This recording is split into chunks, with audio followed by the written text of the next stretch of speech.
Ceux et celles qui aiment dire que le Parti québécois ne pogne plus, que le Parti québécois est mort, c'est drôle parce que ça se bouscule pour être chef, là. Est-ce que tu peux te positionner à gauche de la caméra? Ouais, moi j'aime ça la gauche, de me placer à gauche. Si tu m'avais dit à droite, j'aurais dit non. Penses-tu que les Québécoises et les Québécois sont prêts pour un premier ministre homosexuel? D'ailleurs, c'est pas moi qui avais affirmé ça sur la question de l'homosexualité, c'est un journaliste qui m'avait posé la question et j'avais répondu. Parce que moi, j'en ai jamais fait une carte de visite ou une caractéristique. Moi, je veux dire, ce qui détermine mon action politique, c'est pas mon orientation sexuelle, ce sont mes idées, ce sont mes convictions, ce sont mes valeurs, c'est la volonté de faire du Québec un pays. Puis pour moi, mon orientation sexuelle, c'est ma normalité à moi. Alors maintenant, ceci étant dit, je suis convaincu que les Québécois, les Québécoises sont prêts à avoir un premier ministre homosexuel, une première ministre noire, un premier ministre handicapé. J'ai aucun problème avec ça. Puis les Québécois ont toujours été à l'avant-garde sur ces enjeux-là. La protection de l'environnement semble te tenir à cœur. Tu portes le rond vert, que j'ai découpé moi-même dans du feutre. Ah oui, toi-même? Ouais, c'est ça. Mais en tant que membre du gouvernement marois, tu n'as pas critiqué le projet de mini-centrale hydroélectrique à Val-Jalbert et l'exploitation pétrolière à Anticosti. Comment comptes-tu retrouver la confiance d'une partie de la jeunesse déçue du PQ sur cet enjeu? Je rappelle qu'on a eu le courage de fermer la centrale nucléaire Gentilly 2, qui était à la fin de sa vie utile, et que le gouvernement Charest avait annoncé une réfection à coût de milliards de dollars. On l'a fermé. On a eu également le courage, puis c'est moi qui ai géré les suites de ça, là, comme ministre des Affaires municipales, de renoncer à l'amiante dans la région d'Asbestos. Ça, c'était une décision extrêmement courageuse. Sur les mini-centrales, il y en avait 11 en chantier. On a gardé seulement celle de Val-Jalbert dont tu parles parce qu'elle était à toute fin utile terminée. C'était une affaire comme 80% des travaux qui étaient achevés. On ne pouvait pas arrêter là. Mais toutes les autres mini-centrales qui étaient en projet ou en gestation, on a mis fin à ça. On a eu à subir des contre-coups des populations puis des élus locaux qui étaient contre notre décision.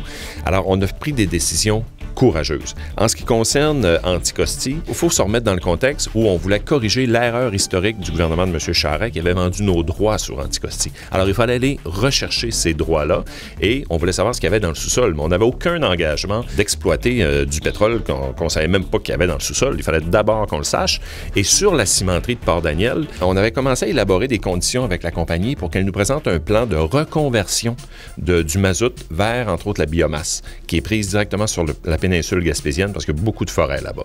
Mais évidemment, on était là 18 mois. Fait que là, en 18 mois, là, on ne peut pas réparer 11 ans d'erreur du gouvernement libéral.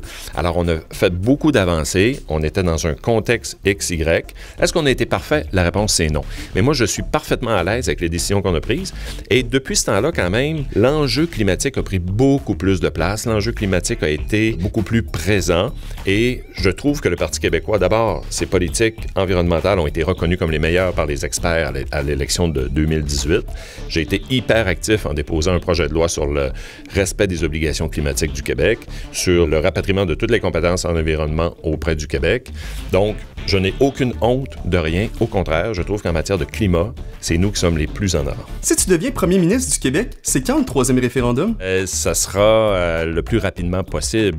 Mais moi, je veux pas commencer à faire un débat ici sur la date du référendum. Moi, je suis pas un référendiste, je suis un indépendantiste. Alors, le véritable enjeu, c'est pas de parler de référendum. Le véritable enjeu, c'est de parler d'indépendance et c'est de gagner un gouvernement majoritaire. Alors moi, c'est ça que je veux faire. Et une fois qu'on aura un gouvernement majoritaire avec une campagne électorale où on aura parlé d'indépendance, on va organiser un référendum puis je suis convaincu qu'on va le gagner. Mais le vrai enjeu, c'est à ce stade-ci de parler d'indépendance et de gagner un gouvernement avec ce mandat-là. Quelle est ta position sur la loi 21? Moi, je vais, comme premier ministre éventuel, renouveler la clause dérogatoire pour maintenir la loi 21. Nous, on avait fait des propositions pour aller plus loin, mais je suis satisfait parce que j'ai voté pour cette loi-là. Maintenant, il faut lui laisser le temps d'être appliqué. Il faut également défendre la loi 21 devant les tribunaux et jamais accepter qu'elle soit modifiée ou biaisée par le gouvernement fédéral. Laissons-lui le temps d'être appliqué.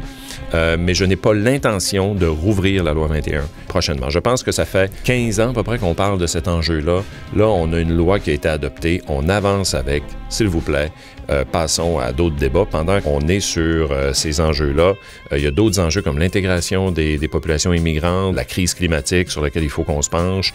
Alors, moi, je suis pour la laisser appliquer, puis passons à d'autres dossiers. Tu affirmes que tu n'hésiterais pas à dénoncer les affronts d'Israël contre le droit international. Penses-tu qu'il est opportun opportun pour le PQ de se positionner sur cet enjeu? Bien, ce qui est opportun, c'est que le gouvernement du Québec se positionne sur cet enjeu-là. Moi, ce que j'ai proposé, c'est que dès le lendemain de l'élection d'un gouvernement du Parti québécois, le gouvernement développerait une politique internationale autonome de celle du Canada.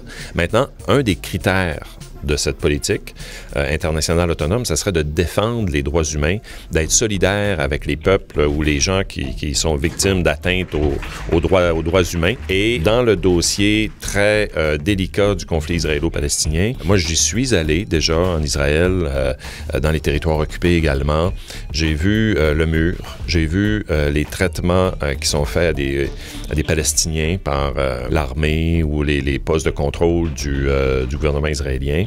Je reconnais l'importance d'avoir deux États, mais c'est clair qu'il faut dénoncer toute atteinte aux droits humains, incluant ceux sur le territoire palestinien. La France a toujours été un allié du Québec dans la démarche référendaire. Pourquoi dis-tu vouloir t'en distancer et te rapprocher des causes catalanes et écossaises? Ben, c'est pas me distancer de la France. La France sera toujours un partenaire, un ami, un allié du Québec, mais il faut également élargir. Il faut aller voir d'autres nations, notamment les États-Unis, d'autres pays à travers le monde. Et il faut par ailleurs être solidaire avec des nations comparables au Québec qui aspirent à leur indépendance dans le respect de la démocratie, comme l'Écosse, comme la Catalogne. Alors pour moi, oui, il y a une relation directe ou privilégiée, plus direct, en tout cas, vous privilégiez avec la France, mais il faut quand même ouvrir vers d'autres nations à travers le monde pour aller chercher des alliances, se faire reconnaître, parce que le lendemain de la déclaration de l'indépendance, le lendemain d'un référendum gagnant, ça va nous prendre, oui, l'appui de la France, mais ça va nous prendre d'autres appuis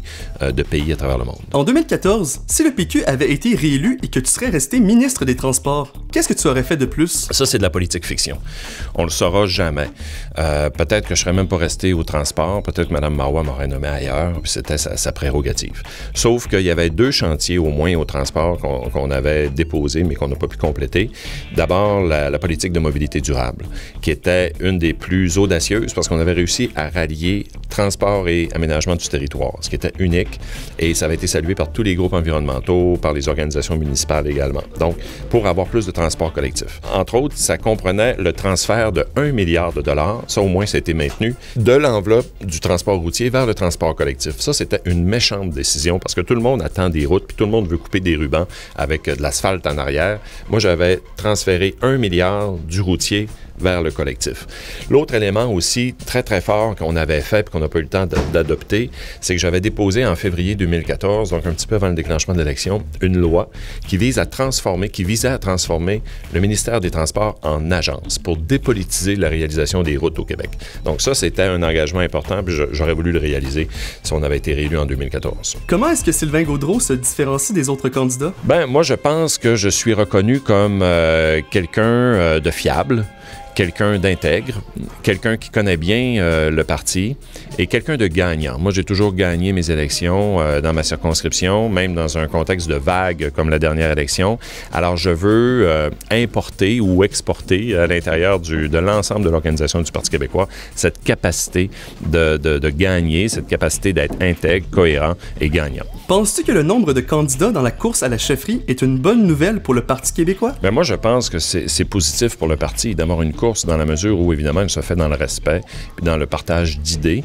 Alors, moi, je suis tout à fait favorable à ce qu'il y ait plusieurs candidats. Ça fait mentir ceux et celles qui aiment dire que le Parti québécois ne poigne plus, que le Parti québécois est mort. Alors, c'est drôle parce que ça se bouscule pour être chef, là. Puis, on a tous des gens intéressants. Alors, pour moi, c'est positif.